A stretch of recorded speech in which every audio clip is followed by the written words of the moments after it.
Hey everyone, is complaining a sin? A great question that we're going to answer on this episode of Ask.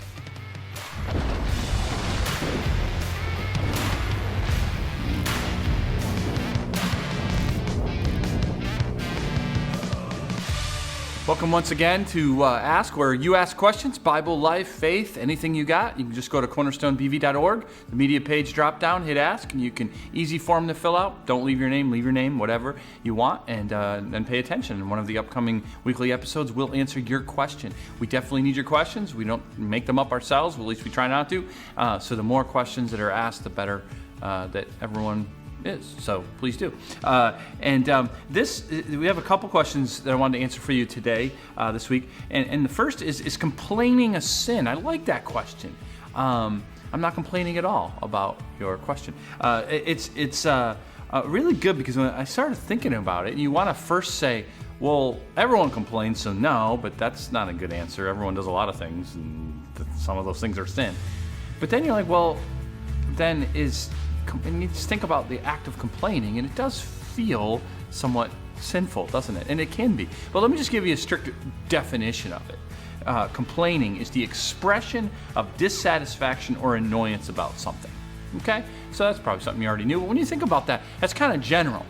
There are good and right times to express dissatisfaction about something. I mean, Jesus did that after all, right? So that can't have been sinful. He never sinned. So there is certainly times and places where complaining is not a sin.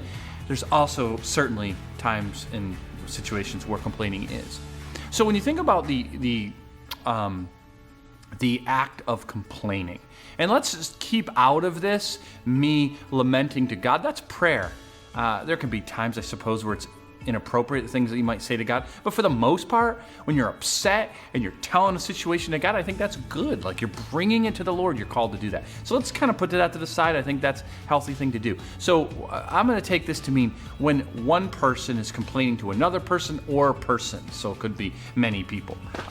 You can complain on social media, whereas theoretically hundreds of people or thousands of people or millions of people could see it. So that's kind of when I think about complaining. That's how I define it. So there's aspects of that. There's the person doing the complaining, there's what the situation they're complaining about, and there is those who are on the receiving end of that complaint. All of those, I think, are important for you to evaluate to whether or not they're sinful. So you have to ask yourself, okay, what is the reason, sort of what is the purpose behind this complaint? And then who am I complaining to, and are they an appropriate receiver of that?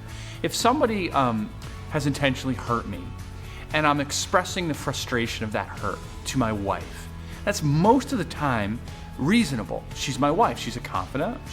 Most people would expect me, and there's certain things I don't share with my wife, of course, but confidential things as a pastor. But for the most part, right, things in my own life, personal life, are fair game to share with my wife. We're married. And so you'd expect that to be okay. And so I have to ask myself, okay, it might be okay for me to sound that off with her, but why am I doing that? What is the point of this complaint? Is it just to yell out in rage or anger or bitterness and not do anything about it? Well, that would be sin, right? But if instead I'm saying, this hurt me and I really want you to hear me on this, and am I thinking right about this? What should I do about it? And then we talk it over, and that complaint turns into a resolution that says, okay, I need to go to that person and say, you hurt me, and really try to resolve that. That's not sinful at all. I'd say that's good and right. And part of that process is expressing what has hurt you, or expressing what has frustrated or annoyed you. So again, what's the reason for it? And what's the purpose behind it? And if you're just looking to spew something, then it's probably sinful. But also, even if it is a good thing to talk about, is it an appropriate person to hear? Complaining can be a disguise for gossiping.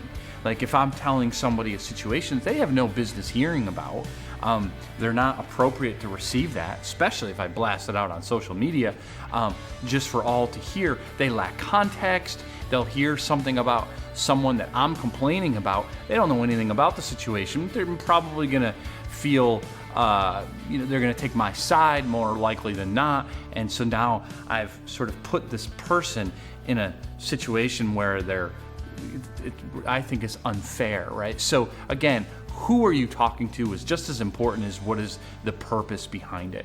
And you just have to evaluate it, right? Is this appropriate thing to be complaining about, and is it an appropriate person to be receiving that complaint, and what is the purpose behind it? Is it sinful, or is it actually something that I'd like to resolve in a godly way? If you look at all of those things, you'll be able to tell by situation, case by case, whether or not it's sin. Okay? All right, good. Great question. The second is kind of a long one. I'll just try to summarize it. It's really talking about, in Matthew 8 and in Luke 7, there is a situation where Jesus coming down from the Mount of Transfiguration, and he has 3 of his apostles with him, but the other 9 were left behind, and they were trying to heal a young boy whose father was trying to get healing for him, and he basically would seize up and throw himself into fire. It's a really dangerous situation.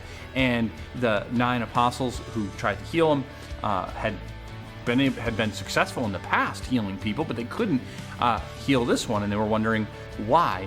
And in the midst of this, the question says, what does Jesus mean by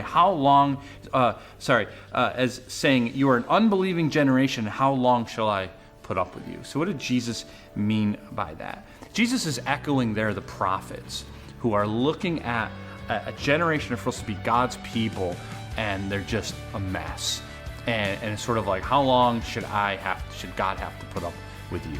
And really what Jesus, I think, is getting at there is the core of all, I think the core of all sin, or of all going against what God would want us to do, is unbelief, right? So he's come to show us, like, you can trust God, you can trust his ways, you can trust his truth, but that can get hard sometimes. And so whenever we go amiss from where God wants us to go, we are saying, I don't trust your way, God, I trust my way. And so a lot of the problems, all of the problems really in our life, stem from either me doing that or someone close to me not trusting God. And so Jesus' whole point was to help us to believe, to bring it to Christ, believe Christ, obey Christ. And when we do that, literally, as he says, mountains can be moved, because he's God and nothing is too big for him. So I think that was his comment on generation of those, because of our brokenness and sin, is that we just struggle with believing God when it's uncomfortable or hard. Okay? All right. That's been asked. Make sure you ask your questions at CornerstoneBV.org. Hopefully we'll see you at church, one of our 3 gatherings this weekend or sometime before. In the meantime, may God bless you, bless your family, bless your relationships for him.